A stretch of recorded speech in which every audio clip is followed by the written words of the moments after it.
Hey guys, today I just wanted to talk about what a cash offer really is, why it matters, and what makes it stand out from a normal offer. Also, what doesn't make it stand out. So a cash offer is just saying, hey, I have the cash in the bank to buy this property, and that's how I'm going to finance the property. I'm not going to seek any third-party financing, so I'm not going to have a loan approval contingency for me to get the loan, and I'm not going to need to get an appraisal to buy the home. Typically, you can also buy this home quicker than you could with financing. Financing takes anywhere from 30 to 60 days to close on a loan, especially right now. Things are backed up with appraisers, and it can just take a while. Lenders are busy. So cash is typically going to close in 2 weeks.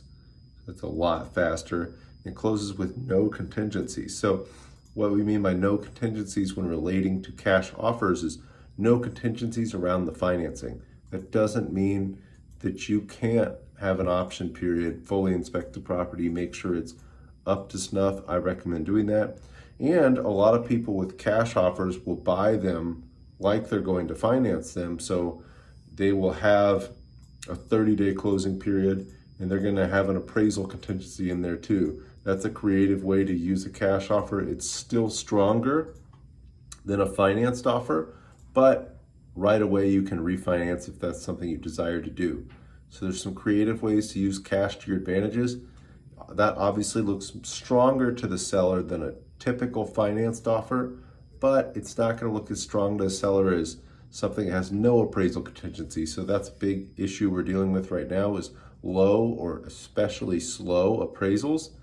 And if you don't have an appraisal contingency, that looks pretty sweet to a seller. You can close in 2 weeks, no contingencies related to the loan. All you're going to do is have a 5-day option period. It looks pretty strong compared to a financed offer. Where they don't differ is when you get to the closing table, it's all cash no matter what. So when you get to the closing table, the seller just gets whatever they're going to get in cash, typically a wire. Typically they're not going to get a briefcase full of cash at closing, but they're going to get the money at closing, and they're going to get whatever was agreed on. So if the bank's bringing 90%, 95%, you're bringing 5 to 10%, they're still getting the same amount. It doesn't matter if it's cash or if it's financing. Why cash matters is you don't have to have loan contingencies or appraisal contingencies. That's the only big difference with cash. And again, it closes way faster, but it can help you get a home for cheaper, and it'll help you just get homes over financing. But not everybody has that option, so don't feel left out if you can't use cash. You can get around it in other ways. Thanks, guys.